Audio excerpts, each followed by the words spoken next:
Hey, welcome back everyone. Right now you are watching me flying above my parents' house, overlooking the river and the famous Panyu Bridge in Guangzhou, China. This epic 360 drone shot is captured with the brand new Insta360 ONE R. Not the 360 drone mount yet, because I can't fly like that smooth without GPS.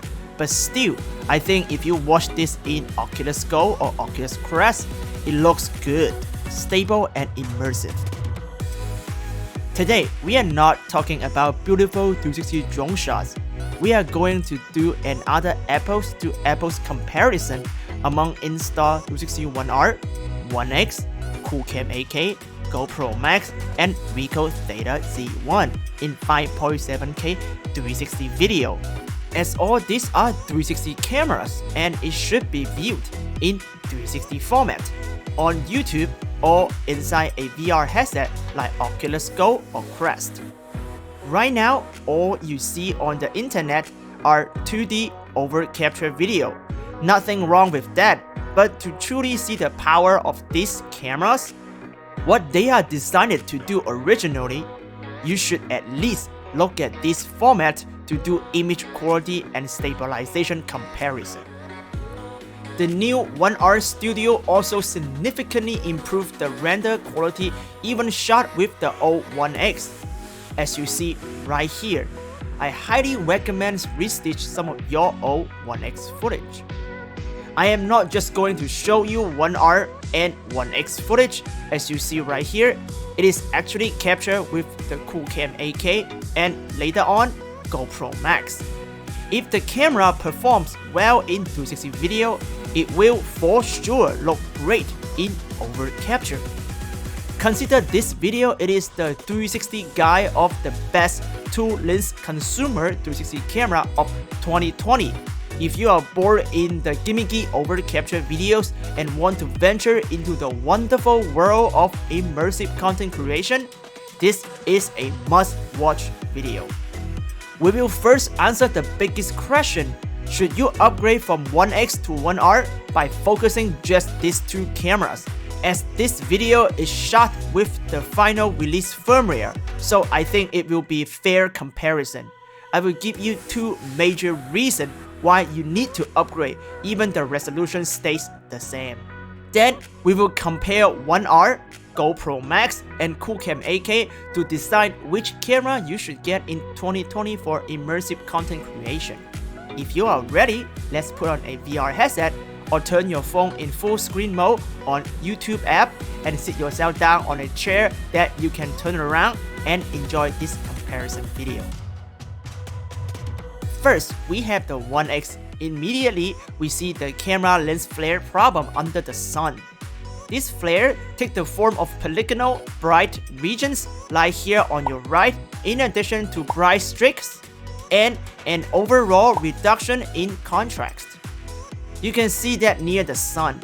Some people call the polygonal bright spot red dot of death, but as you see right here, it is actually green, so stop calling it that. I'm trying to help the 360 photographers out there to sound more professional. I am okay with the occasional bright spots, and sometimes it can be artistic, but the overall washed out look, aka the veiling flare, in almost half of the entire 360 video, that is totally not okay. This washed out issue under direct sunlight is the biggest problem I have with the ONE X, and probably due to its lens quality. Almost 99% of the over captures ONE X video you saw on the internet has this faded, reduced contrast look, even with the newest Color Plus. Later, you will see a dramatic improvement in the ONE R. This is the number one reason why I will upgrade to ONE R. Now, look at the sunspot again. ONE X also has a pretty bad dynamic range in highlight. I overlaid ONE R and GoPro MAX here so you can see it better. Here we have a video chart 2 feet away from the camera, sitting in the stitch line. We also see chromatic aberration around me and the tree lines, another known issue of Insta360 ONE X. If you look up above the chart, you see an unnatural stop of light around the stitch line, which is another stitching issue of ONE X. Then we have another video chart 6 feet away to help you see the resolution of each camera. Pause in here in VR headset if you need more time. Also, you see the image quality improvement of the ONE X when it is not facing the sun. This is also why almost all reviewers do not point the ONE X to the sun or show you only over capture footage. We framed it to the side that is not facing the sun. We then have me playing with the stitch line to see how stitching quality reacts to motions, which is usually a good test of the optical flow stitching algorithm. Now, let's take a look at ONE R. As you see, the color, the contrast, and image quality increase on the side of the lens that is facing the sun. This is a clear sign of a higher quality lens module in ONE R. But still, the lens flare problem is not completely eliminated, as you see the same green spot right here just like ONE X, although the intensity of the flare is significantly reduced and kinda has that artistic effects I was talking about. I hope in later firmware upgrade, we can eliminate that flare entirely. Pay attention to the shadow area. Beside richer and deeper black, I see a lot more details than ONE X, but there are also digital noise.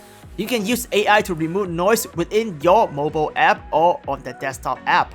It is good to have more details and some noise in your shadows instead of crushing the black as you see in later GoPro MAX sample. I want more information to handle that in post-production, as we can clearly tell ONE R captured more information than ONE X and later the GoPro MAX. Now turn to the sun on your left. We see the bright streaks are gone. The sky is a lot more clear. Surprisingly, you also see better close distance stitching quality in ONE R compared to ONE X. Also, you don't notice chromatic aberration, the purple fringing around me and the tree line behind me in the distance. This means the lens edge sharpness is better in ONE R than ONE X. So we can conclude that ONE R has really high quality lenses. It is well worth the money to have an upgrade, as lenses are not cheap. When I move around in the stitch line, it does mess up the original calibration. Moving objects around stitch line is the biggest problem of Insta360 ONE R and ONE X, as Insta360 is not using pixel-to-pixel optical flow for stitching. It is a hybrid between temporary stitching and optical flow. They call it dynamic stitching. It is a lot faster than Qoocam 8K or even GoPro MAX, but it does not do well if there is moving objects very close around the stitch line, like what you see right here. You can fix that with third-party software like Mystica VR, or you can simply break your sequence down into sections and hit the stitching calibration button a couple of times to recalibrate inside Studio desktop software. Also, why I never use the Premiere plugin. It is lagging this calibration feature. Now I walk in the video chart 6 feet away. I will go into detail to show you the side-by-side comparison in my 2D review of the ONE R. If you hate to jump around in VR headset or just want to hear my conclusion, link is in the description below. Another biggest issues I have with ONE X is the old FlowState stabilization, especially for motorsports lovers, aka motorcycle racers, bikers, ATV, FPV drones, and commercial drones application like what you are watching right now. This beautiful fly in Kauai is completely useless because of the rolling shutters on both sides, as I pointed out. Check out again my recent fly with the ONE R. It absorbs all the machine vibration. It is as good as GoPro, if not better. Yes, if you want cinematic FPV footage, you need the One R. And I hope this answers the question for lots of motorcycle bikers on this channel as well. Moving on, we have the GoPro MAX. Now you understand why I like the GoPro color science. It just looks great out of the camera. It has a crunchy black and dynamic contrast color. And my mailman just stopped by and think I'm crazy.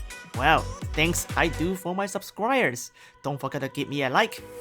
GoPro MAX also has really good stitching if the object is stationary, but it has weird snapping when you move around in the stitch line. So take notes for that. Avoid pointing the stitch line to subjects you try to film. MAX has no chromatic aberration at all, and you cannot tell where is the stitch line unless I'm crossing it. One of the competitive advantage of GoPro advanced D-warp stitching algorithm from the old color AVP. If you don't know what I'm talking about, you have not been in the industry long enough. 360 filming requires lots of experience, and that is why me and the team from Creator Up trying to help you to supercharge your creative skill set and get you ready for a paid job. Don't forget to hit the subscribe button. If you look at the chart again, it is as sharp as the center of the lens, also a great indication of a high quality lenses with a great edge-to-edge sharpness. But GoPro MAX is losing details in the distance, especially in the shallow area right here. MAX is a great close-distance 360 action camera, but for travel, nature, sightseeing, or anything far in 360, GoPro MAX is not as good as One R and later Qoocam 8K. Wait until I walk away, you see GoPro stitching is not perfect as well. The pole is supposed to be straight instead of bended here. Again, check out the focal chart 6 feet away from the MAX. One thing about MAX compared to One R is the color. You won't see that until you check the color chart. The white is truly white compared to One R, and the black is really black. I will be releasing a LUT pack to get One R to look exactly like GoPro, so don't worry. It is just color grading, no magic here. Subscribe and get noticed when that is released. Okay, let's move on to Qoocam 8K downscale to 5.7K. Even though Qoocam 8K does not have a big flare spot like One X or One R, lens flare problem like light streaks, as pointed out, and veiling flare is still pretty noticeable, just like One X. Veiling flare affects the overall contrast in 180 degrees of the full 360 video. Kandao will release ND-PL filters lens module as they promise to tackle this problem. I will follow up when it is available. For now, I think both GoPro MAX and One R has a better lens flare resistance than Qoocam 8K and One X. You do see a lot more details in the Qoocam 8K, even it is downscaled to 5.7K. A larger sensor just captures more details. Look at the breaks here. Both GoPro MAX and One R is buried in that far distance. When in the stitch line, Qoocam 8K does not have snapping problem like One R or GoPro MAX. It keeps pretty consistent stitching quality, as you see right here. If you look up, you see the same problem as One X, but the upcoming firmware upgrade will fix this. The Chinese New Year delayed the release, so I can't test it in time. Even though the Qoocam is sharper in the video chart 6 feet away, it has a known issue in the current firmware of missing colors. You can clearly see that in the chart in the color red. Now quickly check out One R HDR compared to all the above video. The dynamic range, especially highlight, has a dramatic increase, but stitching now has a bigger issue, as it is merging multiple video and we cannot recalibrate stitching in Insta360 Studio. So my recommendation is, if you are going to use HDR video, make sure your subjects are pushing further away from the camera around the stitch lines.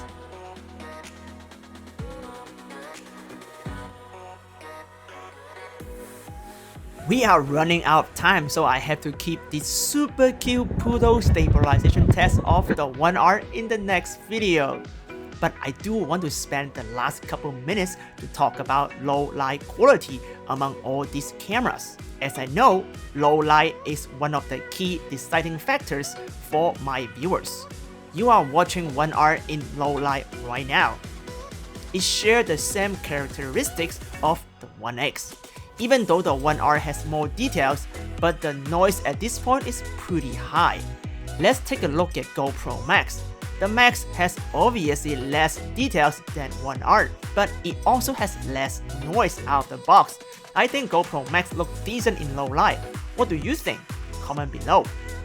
Here is Qoocam 8K, which is significantly more details, way higher dynamic range, even downscaled into 5.7K. Just look at the fire behind me and the neon size. I think Qoocam 8K is a clear winner in low light thanks to that 10-bit color and bigger sensors. Thank you for watching this in-depth review in Virtual Reality 360. I hope it helped you to decide which 360 camera you are going to choose in 2020 for immersive content creation. Please comment below and let everyone know so your answer and feedback will help others to make up their minds as well. We are growing really fast, heading toward 50K now. Remember, you are still a pioneer content creator who dare to challenge your creativity in immersive media, and your efforts will be rewarded when Oculus, HTC, Google VR, and all those platforms are ready for the massive consumers.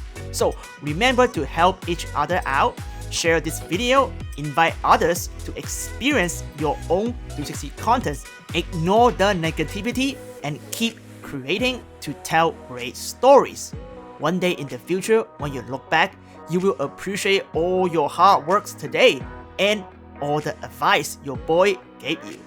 Now, go win some Emmy. I will see you at Sundance Frontier or see you in VR.